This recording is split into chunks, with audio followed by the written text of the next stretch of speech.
If you buy your pork from a traditional market, watch out for salmonella. In a survey of its patients, Linkou Chang Memorial Hospital has found that most salmonella poisoning cases are linked to meat purchased at traditional wet markets. Researchers dug deeper and found that salmonella bacteria starts proliferating the moment the meat leaves the slaughterhouse. Home cooks are advised to wash their hands thoroughly when handling meat to avoid cross-contamination and accidentally infecting family members. Call out your cut and the butcher at the wet market will prepare it for you on the spot. But you've got to be careful, as the meat may be carrying nontyphoidal salmonella.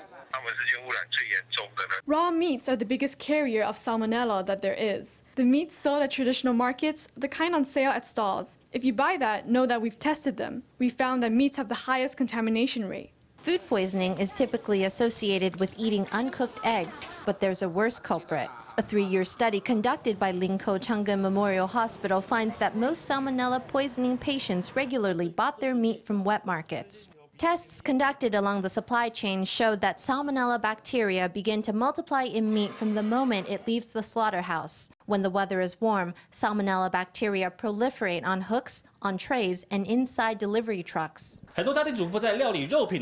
Picture this. A homemaker is getting meat ready for a meal. Her child starts crying, so she immediately stops and prepares a bottle of milk for her baby. If she doesn't clean her hand properly beforehand, the bacteria could travel from here to the inside of her child's mouth.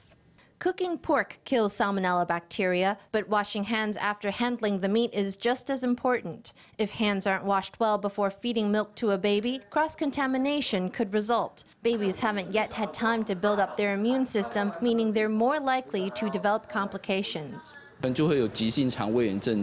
You can develop acute gastroenteritis. The symptoms include nausea, vomiting, and stomach pain, or even a fever. Most people recover from salmonella on their own. But people, like young children, the elderly, and those with a weak immune system, can develop sepsis, which can be fatal. Doctors advise home cooks to buy meat that's transported in a refrigerated environment. Avoid letting raw meat touch cooked meat so that bacteria doesn't have a chance to harm the little ones.